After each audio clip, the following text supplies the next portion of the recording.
Hello and welcome to TTV News with some latest events in the province and around the country.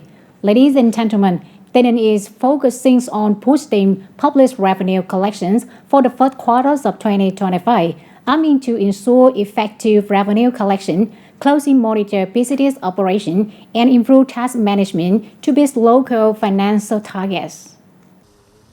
In January of 2025, the provincial public revenue reached over 1,700 billion Vietnam dong with an estimated of 700 billion Vietnam dong for the February. And the total for the first 2 months of 2025 exceeded 2,400 billion Vietnam dong, surpassing the Provincial People's Council and the People's Committee forecast by over 21% and increasing by more than 15% compared to the same period in 2024. The public revenue collection target for March of 2025 is at least 950 billion Vietnam dong, and to meet the revenue collection goal for the February and March of 2025, the Ninh Tax Department will intensify inspections and audits of the businesses in the high-risk sectors with a large revenue potential, and they will also enhance efforts to combat the trade fraud, assist businesses in complying with the tax obligations, and stimulate economic activities to generate the revenue.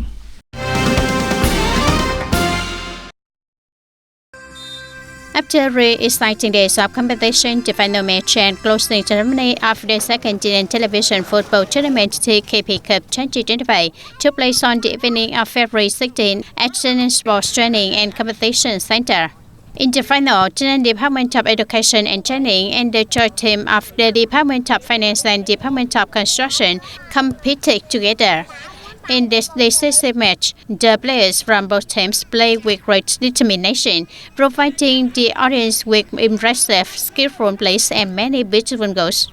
With flexible gameplay, the joint team of the Department of Finance and Department of Construction emerged victorious, becoming the champions of this year's tournament with a score of 1-0.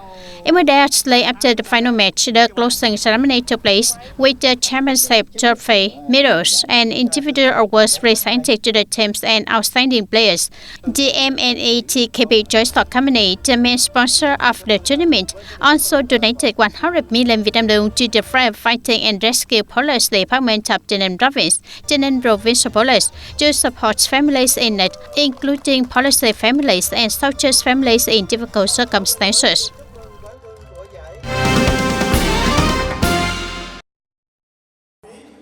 And on February 16 of 2025, the Ho Chi Minh City Education Magazine, in collaboration with TayNinhTV Radio and Television Station and the TayNinhTV Department of Education and Training, held the 2025 Career Counseling and University College Admission Program. And this year, Career Counseling and University College Admission Program attached more than 500 high school students from across the province.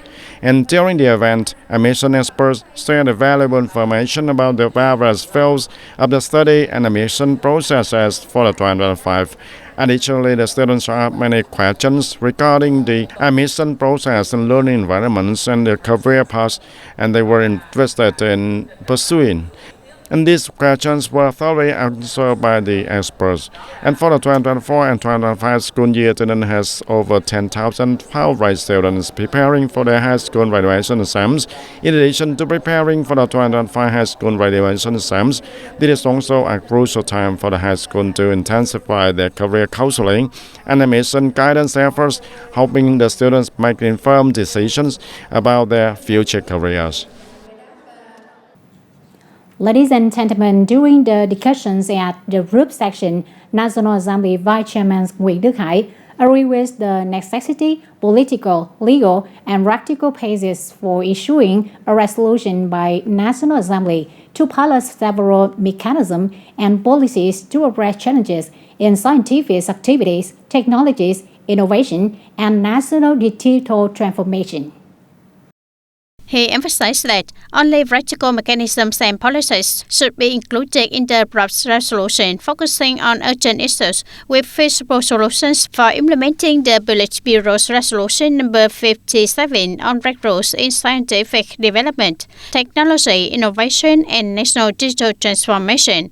Furthermore, the draft resolution should only include matters within the jurisdiction of the National Assembly, excluding organizational mechanisms, procedures, and implementation sequence. Therefore, the resolution should be made more concise and ensure the highest quality so that it can be executed immediately after adoption. The Vice Chairman also noted that several issues in the resolution need thorough research to find more convincing and well-considered solutions. The risks in scientific research and technology are different from the mismanagement or exploitation of other activities. In scientific research, risks must be accepted, and actions should only be taken if the research project does not reach its goal.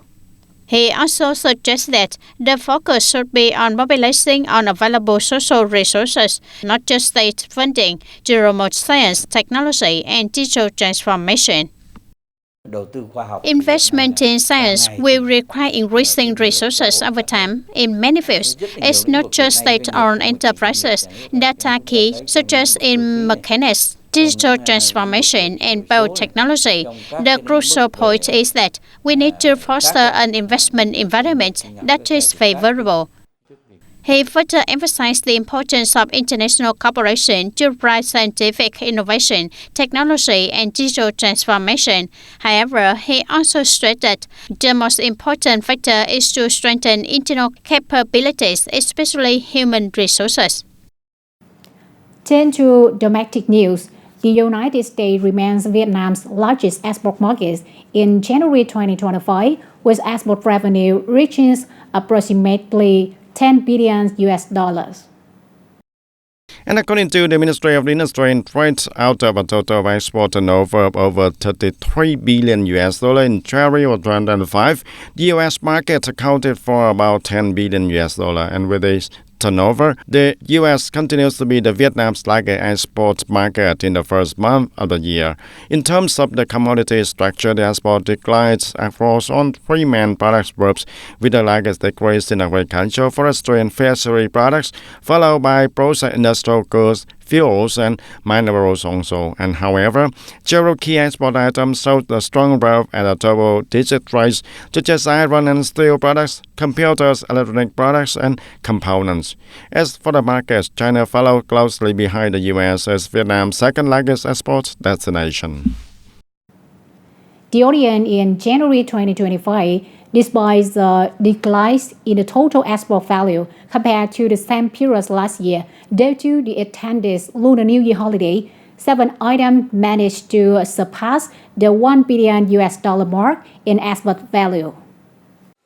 The 7 product categories that exceeded $1 billion in export value in the first month of 2025 include computers, electronic products, and components $6.05 billion, mobile phones and components $4.93 billion. The total export value of the 7 categories reached $22.45 billion, accounting for 72% of the country's total export value. Due to fewer working days in January 2025 compared to January 2024, the total export and import value for January 2025 decreased both month-on-month and year-on-year.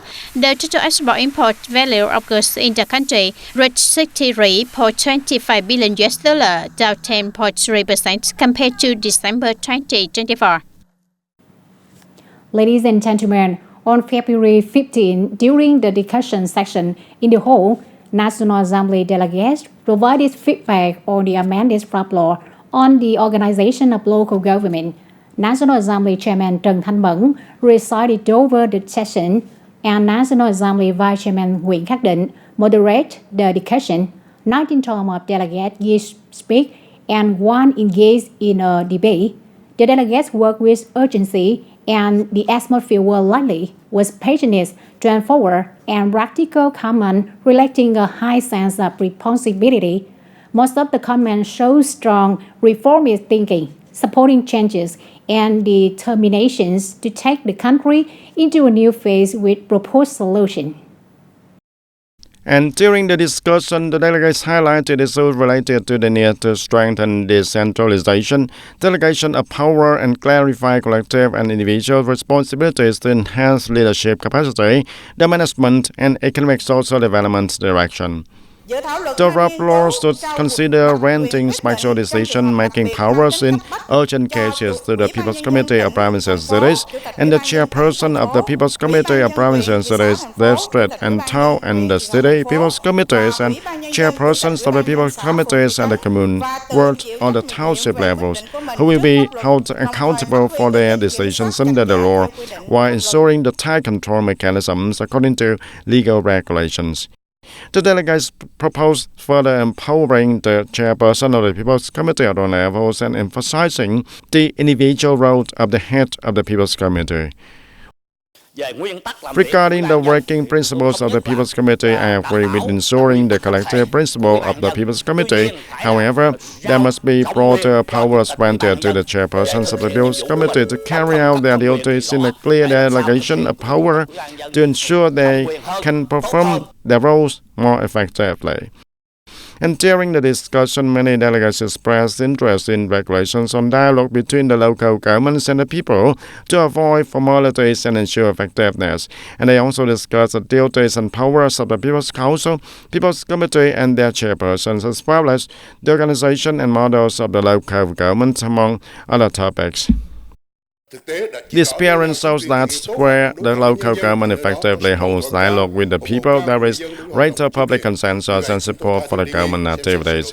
And therefore, we strongly propose considering amendments to ensure that the local governments at all levels organize timely dialogues with the people when implementing major policies on the party, the state and the local authorities, or when arising issues generate public opinion, petitions and concerns from the community. At the conclusion of the discussion section, the National Assembly Vice Chairman Nguyễn Khắc Định stated that following the meeting, the National Assembly Standing Committee would closely collaborate with the government to direct the relevant agencies to seriously consider and respond to the delegates' feedback, ensuring the law is improved to the highest quality and aligned with other laws currently under the National Assembly discussion for a vote at the end of the section.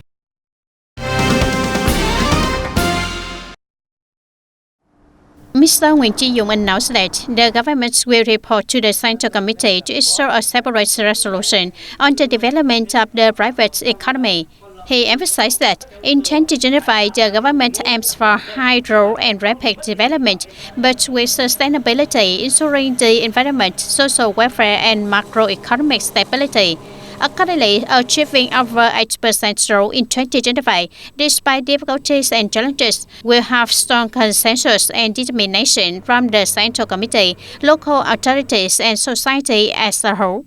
To achieve this goal, in addition to solutions that promote new role drivers such as technology, green economy, digital economy, new export markets, and new economic growth channels like digital economy, e-commerce, tourism, and logistics, legal institutions need to be perfected to meet new conditions.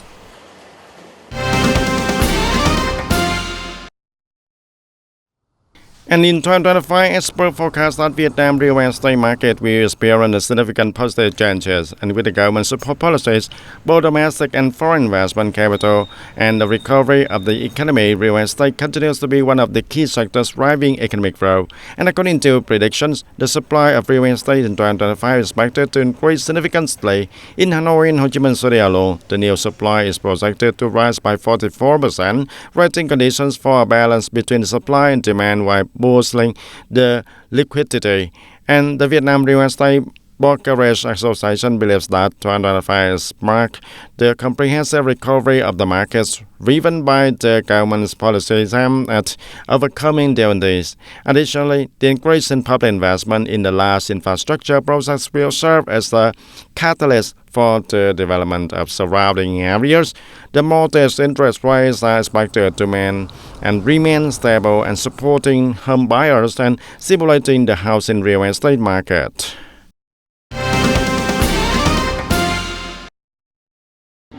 On February 15, the Dong Nai Land Development Center reported that the process of reviewing the resettlement for the Biên Hòa Vũng Tàu Expressway project, particularly in Biên Hòa City, has been largely completed.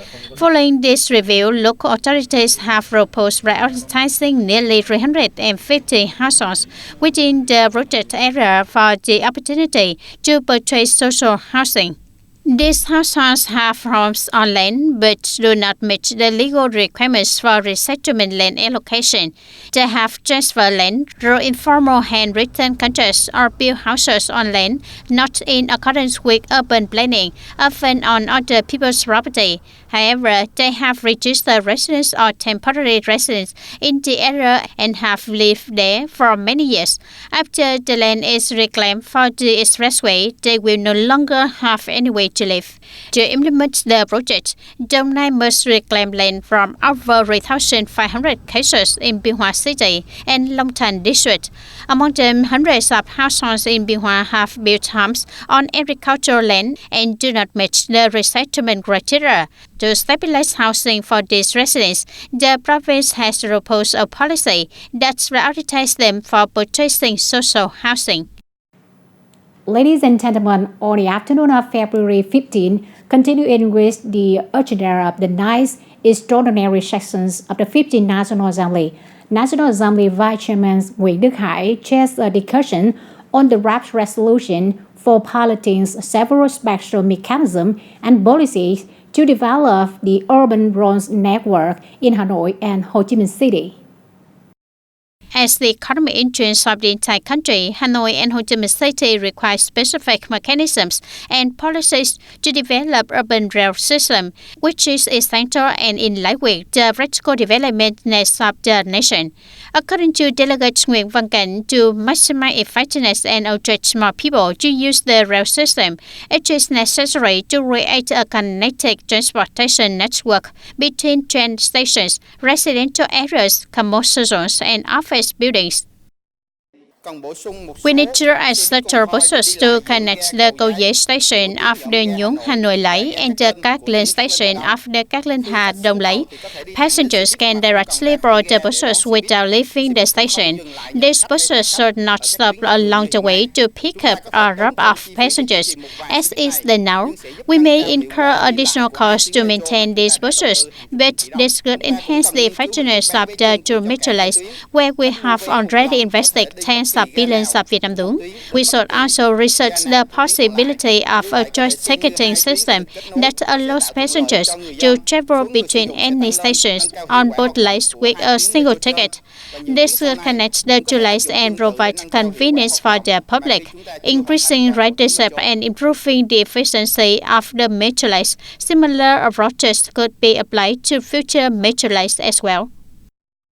In response to the delegate's suggestions, Minister of Transport Trần Hồng Minh presented several solutions, including selecting contractors for projects that involve land use for urban development, planning the urban areas around stations, and ensuring a tight yet flexible management approach. Some transport projects approved by the National Assembly have been successfully implemented through direct contracting, with a requirement for a 5% savings on the estimated cost. This approach has proven effective, while traditional bidding procedures often fail to meet the projected budget. While there are concerns about the risk associated with direct contracting, violations have occurred during implementation, not due to the choice of the direct contracting method itself. Currently, there are two specific cases of corruption or misconduct. He also emphasized that to achieve the highest and fastest effectiveness, it is necessary to decentralize and delegate authority to localities, making them responsible for decision-making and management. And the program wraps up now. Thank you for being with us, and goodbye for now.